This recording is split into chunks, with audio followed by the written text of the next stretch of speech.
Let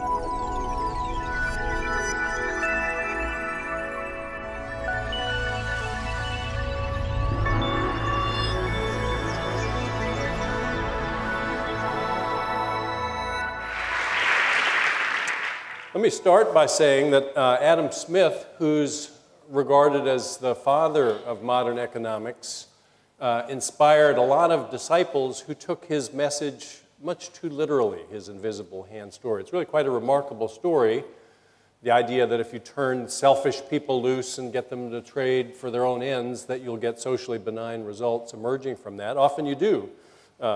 Producers look for cost-saving innovations to try and steal market share for their rivals. Consumers, in the end, get lower prices and better products. That's really quite a remarkable story. More remarkable still, to my eye, that no one had managed to tell it until the late 1700s. What an astonishing thing. All the smart people who wrote before him, nobody had quite codified that. Smith, however, didn't think for a minute that you always got good results when you turned selfish people loose. He was way more circumspect than that. I think, though, that it will be at some point in the future that we'll correctly recognize not Smith, but rather Charles Darwin as the father of modern economics. If it was Smith's idea that, his modern disciples' interpretation of his idea that led us into the wilderness in the current economic downturn, I think it will be Darwin's insights that point the way forward. The insight of his that I think was the most important in this context is that competition focuses on the individual organism. Traits are selected not for their effects on groups, although there are occasionally interesting examples when that can happen. Primarily, traits are selected for their effect on the reproductive success of individual organisms. There are many traits that benefit the individual and the group at once. So if there's a mutant gene for keener eyesight in hawks, that helps the individual hawk who has the gene. It also helps hawks generally. There's no conflict. Many other traits benefit individuals, however, and are positively detrimental to the group. And I think that's where competition tends to go awry. Let me give a simple example. If I seem to be giving repetitive examples, I'm really taking a page from studies of the introductory economics course, which have shown that it leaves no measurable trace on students. So 6 months, 6 months after we teach them, we try to teach them what we know, which is generally way more than we ought to try to teach them, we give them tests that probe their knowledge of basic economic principles, and they don't score any better than students who never took the course at all. It's really quite discouraging. I wondered for a while, why don't we see malpractice suits filed against economists because they're charging $40,000 a year tuition in the U.S. And adding no value? That doesn't seem like reasonable service to provide. And I think the answer is that no one out in the world knows any economics either, or hardly anybody does, so it's not evident that we send students out untrained in economics. So here's a story. I think if we focus our courses on a couple of narratives that encapsulate the main ideas, students could leave with a lot more under their belt. So here's one quick story I'll tell that encapsulates the main message of the talk I'm going to give today. And it's an example of a trait that benefits the individual but not the group. So the question Darwin would have asked is, why are the bull elephant seals, that's the animal on the right, so much bigger than the cows? The bull weighs 3,000 kilograms. It's an enormous animal. The cow weighs 1/5 that. Why this huge disparity? It's not because it's good for bulls to be big. They have to eat prodigious quantities of fish to maintain their body weight. They suffer all manner of orthopedic ailments because they're so massive. Mainly the handicap of size is that they don't get away nearly as well as they would if they were half as big from their main predator, which is the great white shark. So if they could all, at the count of 3, push the red button and shrink by half, they would have a compelling reason to do that. But they can't do that. They're stuck being so big. Well, how'd they get to be so big in the first place? Darwin's reasoning was that these are members of a polygynous species. That's a species where males take more than one mate if they can. You have to stress the qualifier, because if some get more than one, that means others don't get any at all. And in that case, you don't get to pass the genes for your stuff along into the next generation. You're the ultimate loser in the Darwinian scheme.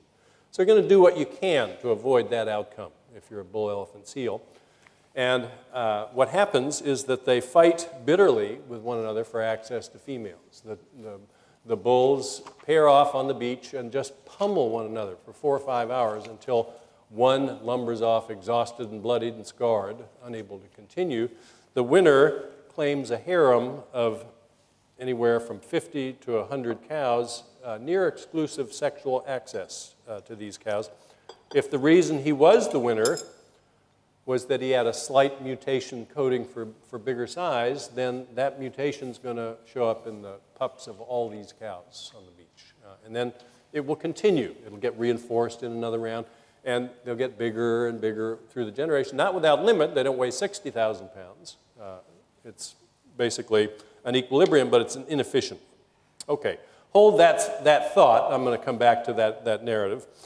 The current downturn is the worst one we've seen since the Great Depression. Someone raised his hand when I claimed that and said, well, what about the '83 downturn? The unemployment rate was higher then. Yes, I think it will get higher in this one than it was in the '83 downturn. But it's worse in the following sense.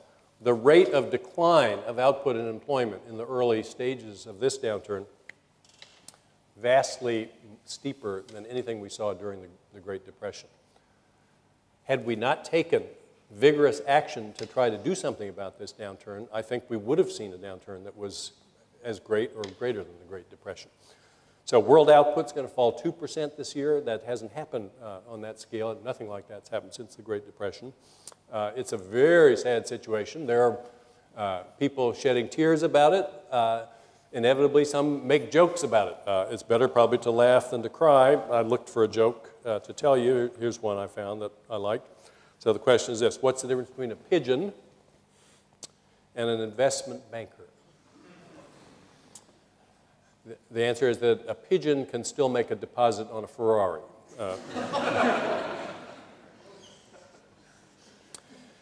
When the Great Depression struck in the United States, we didn't have a clue what to do. Herbert Hoover thought we needed to balance the budget.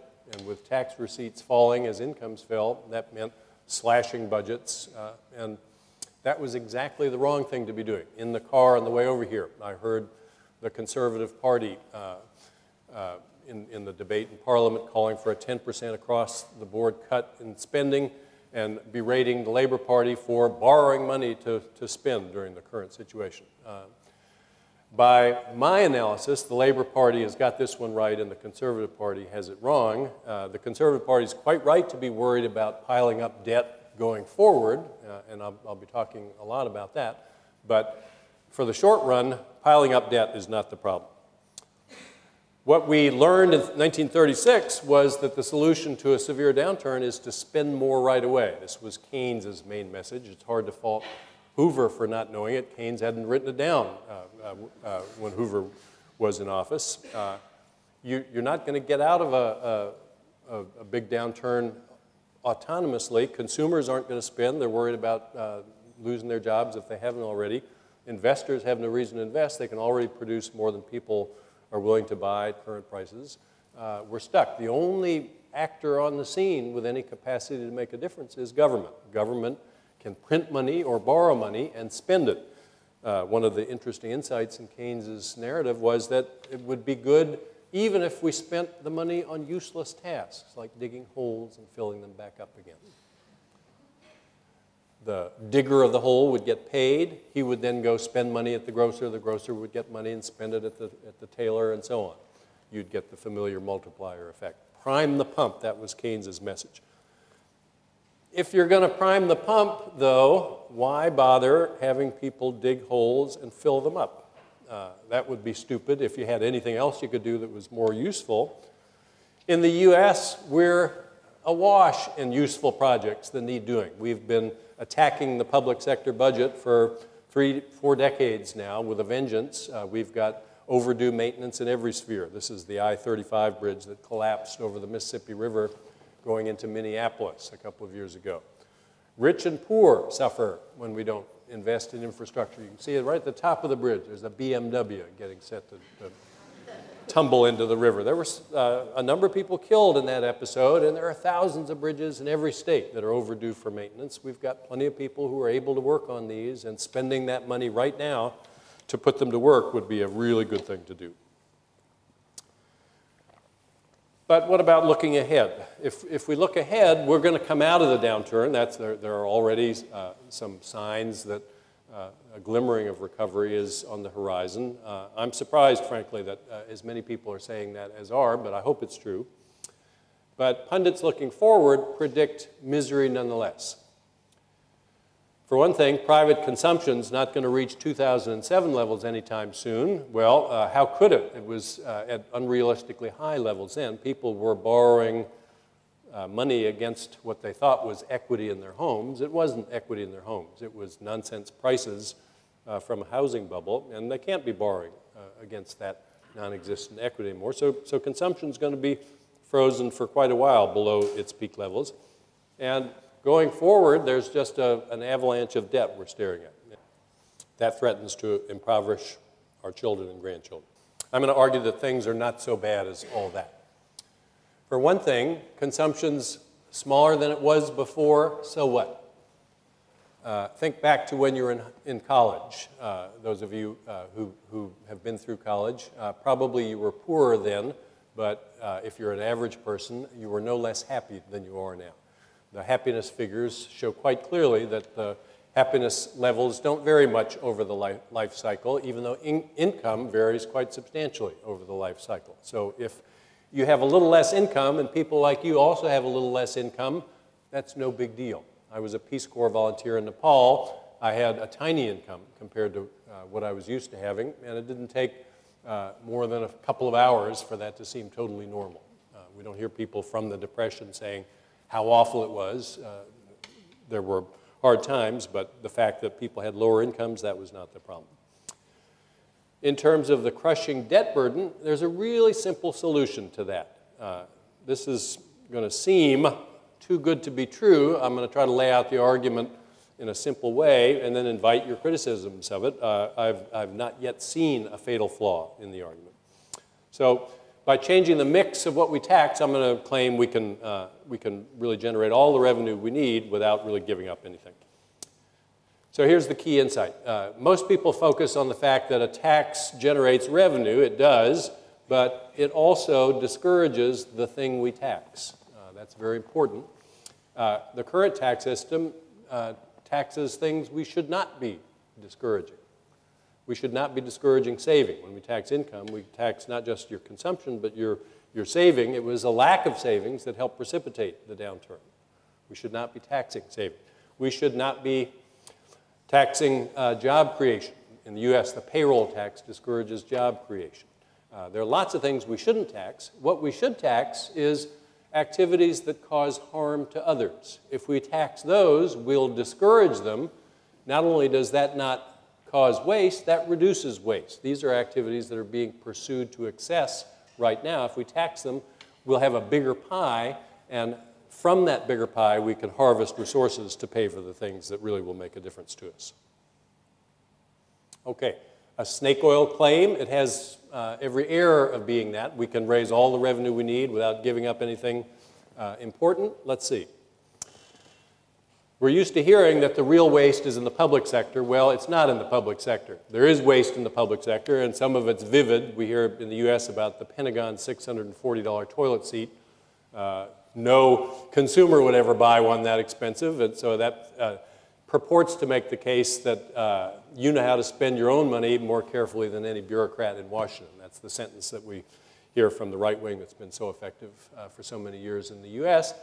This particular example is not a well-chosen one because it was a toilet seat for the space shuttle. It had special properties.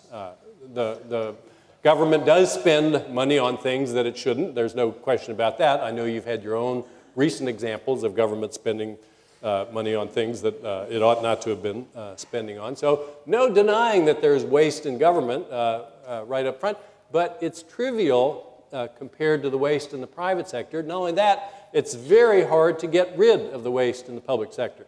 Government programs have constituents. If you try to cut, and everybody's tried to cut in the U.S. in the last administrations. What you cut is what you can cut, not what you should cut. So the Bush administration, the champions of eliminating government waste, what did they cut? One thing they cut was the Energy Department's budget for rounding up loose nuclear materials in the former Soviet Union. These are materials that are guarded by soldiers who drink too much, who don't get paid regularly, who don't have good fences around their facilities. They're ripe for a bribe from a terrorist, and it'd be easy to smuggle out if a terrorist got his hands on these materials. We should be rounding these up as fast as possible. We cut the budget for that. That was one, and there's a whole laundry list of things. You have to wonder, what would be the sense of cutting that? The waste in the private sector is actually vastly larger than government waste, and I'll give some examples of the kind of waste I mean. Not only that, it's way easier to ferret out than waste in the public sector. So where's the waste in the private sector coming from? It's not because people are spending more than they need to on toilet seats. If somebody buys a toilet seat, pretty much all the time it's bought at cost. The competitive market's just like Adam Smith says it was in that regard. Prices are kept pretty close to the cost of production. Where we see waste is, how much do I need to spend to achieve my goal? There we see social forces entering into that, to the answer to that question in a way that makes the answer really quite wasteful. One example, Aristotle Onassis, the late shipping magnate from Greece, wanted a special yacht. So he commissioned a naval architect to transform a retired Canadian frigate. It was quite magnificent. It was over 100 meters long. It had a swimming pool with a mosaic tile floor that at the push of a button would rise from the water and become a dance floor in the evening. The bar stools in the bar on the Christina had footrests made of whale ivory, very expensive and rare substance. The leather on the stools was from the penis of the sperm whale, apparently a choice material. He got a special yacht. He spent a lot, and he got what he wanted. Stavros Niarchos, the arch rival in the shipping industry to Onassis, wanted a special yacht too, and so he gave his naval architect explicit instructions. He didn't know how long the Christina was. He said, build the Atlantis II 50 feet longer than the Christina. He got a special yacht, but they both spent a bundle, and they could have gotten special yachts if each of them had spent half that much. The bull elf and seals, one of them would have won, one of them would have lost if each of them had weighed half as much. Your own distinguished Lord Richard Laird wrote in a well-cited 1980 paper, in a poor country, a man proves to his wife that he loves her by giving her a rose. In a rich country, he must give a dozen roses. Does anyone doubt that context matters in that way? I've got my 25th anniversary coming up in October. If I lived in Nepal, I would be spending much less on the gift I'm going to buy in October than I'll be spending now. This is just a total commonplace. Suppose you want to have a special occasion for your child's coming of age celebration. What do you need to spend to do that? Well, it would be surprising if the answer didn't depend on context. If you're in the very upper reaches of the economic hierarchy, you got to spend quite a bit. One CEO in the US recently spent $10 million on his daughter's coming of age party. He hired the rapper 50 Cent. He hired Aerosmith. He invited 300 of her closest friends to the Rainbow Room atop Rockefeller Center. It was a magnificent celebration, but $10 million was not a cheap celebration. He's not a bad person. He just wanted a special occasion. If it were just a handful of people spending at that level, it'd be of no concern, but you get a cascade. So they spend more on special occasions. The people in the middle don't try to copy them. They can't possibly copy them, but the people who are just below them are influenced. The standards that define special occasions in their circle are influenced by what people at the top spend. And so when I was going last month to my office at NYU, where I've been on sabbatical this year, I saw a clown getting out of her car and going into one of the NYU faculty apartment buildings. I wondered, well, what's the clown going in there for? And then I realized that, of course, it's now become the custom if your 10-year-old's having a birthday party to hire a professional clown or a magician, and that the kids will be disappointed if you don't have some professional entertainer at the birthday party. It cascades down and affects spending at every level. I bought a gas grill in the late 90s to replace my old one that I'd bought in the late 80s. I couldn't believe the new things that were on offer in the 10 years since then. There was one that the salesman tried to sell me, 15,000 BTU burners, 2 of them on one side. That's a lot, right? Why would they say if it wasn't a lot? Yeah, it's twice as much as an ordinary kitchen range. Why do you need so much? If you're going to do flash ethnic stir fry, you need the extra heat to sear the flavor in. He told me. Well, I didn't buy it when he showed me that one. Then he showed me the value model. Only one 15,000 BTU burner. No infrared rotisserie, no potato warmer. But professional value at a value price, the same results you'd get, $1,160 it was. I could have bought that. I didn't. I could have bought it, though, and thought, wow, you were a pretty prudent shopper there. You didn't fall for the chump model with all the bells and whistles. I wrote about this, and ever since then, people have been sending me brochures describing the latest offerings. There's one that came out recently. That's where the money's going. All the income gains have been going to the top. You have more money, what should I buy? Buy something cool. Well, what's cool? That's cool. Is that the best place for the next dollar to go if you have pressing needs to meet? When everybody buys a bigger grill, that just raises the bar that defines how big a grill people feel they need. Consider that possibility. Victoria's Secret has a catalog each Christmas that has a bejeweled bra in it. This one cost $12.5 million. They've never sold one. I talked to the marketing director. I said they're not worried about that. They get good publicity every time it comes out. They have a photo shoot. And they harvest the jewels and recycle them. And people see that in the catalog and then think buying the $340 teddy is a bargain. They were a prudent shopper when they buy that gift. If you need more money, one way to get it is to harvest some expenditure out of this stream here. Everybody's building bigger houses. Why? Because other people like us have bigger houses, and that's the style in which we're expected to live and entertain. We've got to do it too. If you slowed the rate of growth of expenditure in those categories, you could divert those same funds into other categories that have more pressing uses. I was listening in the car to the debate on what's getting cut. You know, there are a lot of muscle being cut from the budget, both here in the UK and in the US. So here's my proposal. Progressive consumption tax. Better marketing name, the unlimited savings allowance tax. So here's the basic income identity. Income equals consumption plus savings. That means you report your income to the tax authorities the same as you do now. Report how much you save this year. People do that for tax-free retirement accounts. Your consumption is just the difference between those two numbers. Quite simple. Take off a big standard deduction. That's your taxable consumption. So here's the Jones family. Annual income, £50,000. Annual savings, $5,000. Standard deduction, $30,000. Taxable consumption, £15,000, tax rate 20%, £3,000 tax. Simple. Then the tax rate starts going up from its initial low level, and it goes up and up and up and up. And it's not constrained in the same way that the top tax rate is on income, because if we raise the top tax rate on income too much, we will discourage savings and investment. That's the standard fear. Here, if you raise the top tax rate on consumption, not only do you not discourage saving and investment, you encourage them. Consider this example. You've got a family already spending £5 million a year. Should they add a £2 million wing onto their mansion? That's what they're trying to decide.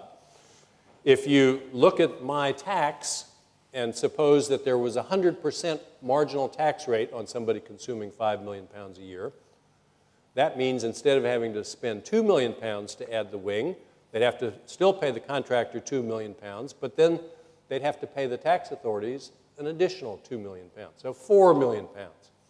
Ooh, We hadn't planned on spending that much, and so they decide to scale back and add only a £1 million addition onto the mansion.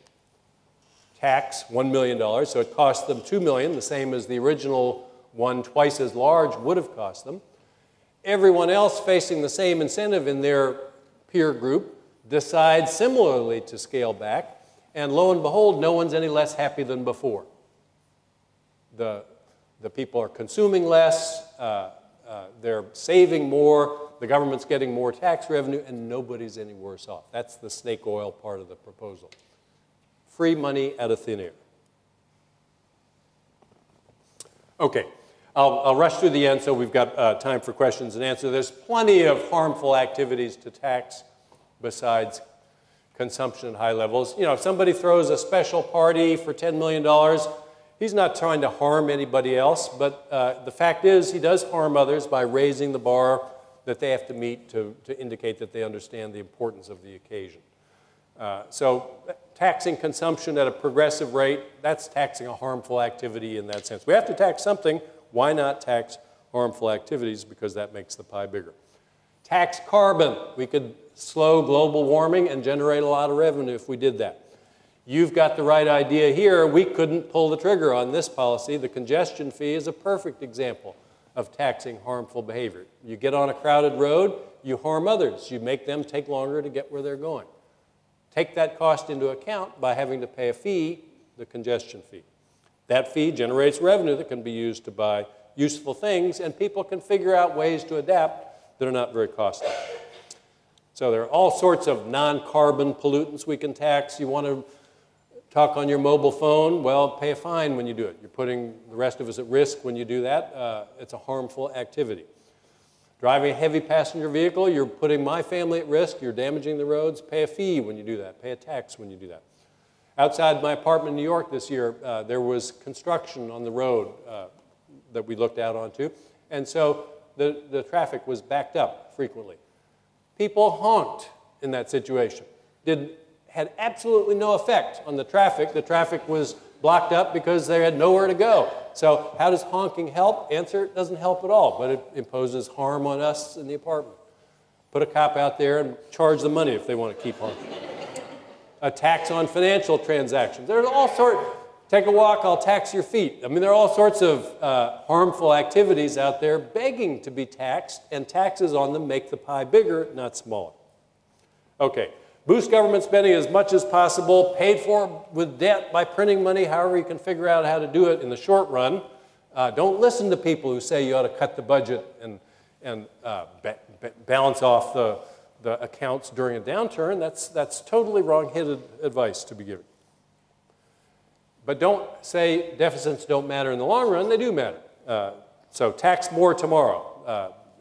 Enact taxes now, have them phase in gradually. If we enacted a progressive consumption tax now that was going to take effect once the economy reached full employment again, that would provide immediate stimulus because it would put you on notice that you can spend now and escape the consumption tax that's coming. So it's two birds with one stone.